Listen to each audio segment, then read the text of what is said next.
आज के शहरों में सुबह की शुरुआत अब मंदिर की घंटियों या भजनों से नहीं होती, बल्कि हॉर्न बजाती गाड़ियों और बजते फोन से होती है।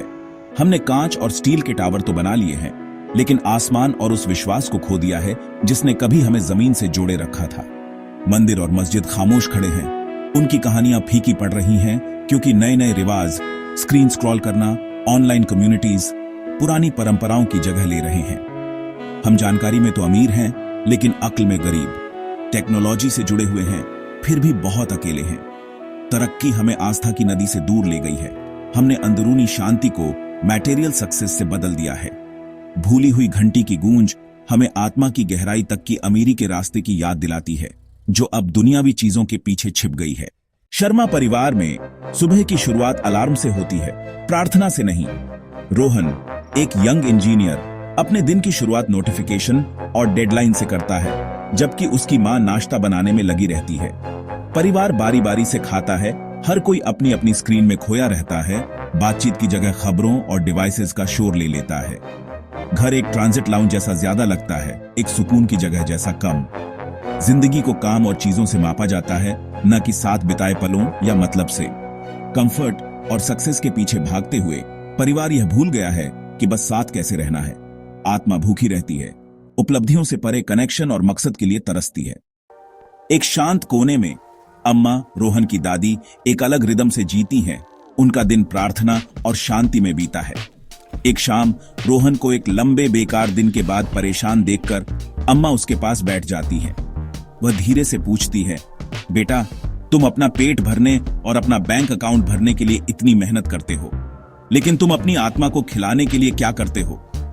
यह सवाल रोहन को परेशान कर देता है। उसने कभी अपनी आत्मा की भूख के बारे में सोचा ही नहीं था।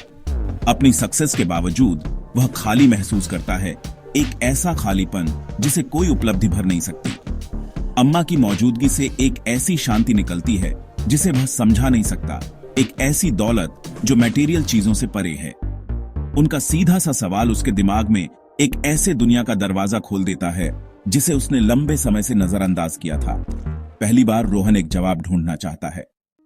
अम्मा एक कहानी सुनाती है। एक अमीर व्यापारी रेगिस्तान में खो गया था। वह अपनी सारी सोने की चीजें रोटी और पानी के लिए दे देता। एक साधु ने उसे बचाया। व्यापारी आभार में सोना देता है, लेकिन साधु मना कर देता है, थोड़ी चीजों में ही संतुष्ट है। साधु अपने दिन प्रार्थना और सेवा में बिताता है। एक ऐसी शांति बिखेरता है जिससे व्यापारी को ईर्ष्या होती है। साधु बताता है, तुम शरीर की भूख जानते हो, लेकिन एक गहरी भूख है, आत्मा की भूख। ये सच्चाई, दया और भगवान से कनेक्शन की चाह रखती है। रोहन को एहसास होता है कि वह व्यापारी जैसा ही रहा है, अपने शरीर को खिला रहा है, अपनी आत्मा को भूखा मार रहा है। जो खालीपन और बेचैनी वह महसूस करता है, वह उसकी उपेक्षित आत्मा की पुकार है। यह कहानी एक खुलासा है जो उसे दिखाती है कि सच्ची दौलत अंदरूनी शांति है, न कि चीजें। पहली बार वह अपने जीवन का असंतुलन साफ साफ देखता है। आत्मा की भूख, जिसे नजरअंदाज किया जाता है, सबसे सफल व्यक्ति को भी खाली महसूस कराती है। रोहन समझना शुरू करता है कि वह वास्तव में क्या खो रहा है। अगली सुबह रोहन अम्मा के साथ शांत प्रार्थना में शामिल होता है। उस शांति की तलाश करता है जिसे वह दर्शाती है। वह छोटे छोटे बदलाव करना शुरू करता है। परिवार के साथ समय बिताना, सुनना, दूसरों की सेवा करना। दयालुता के काम और शांति के पल एक नई तरह की खुशी लाते हैं। एक ऐसी अमीरी जो साझा करने पर बढ़ती है।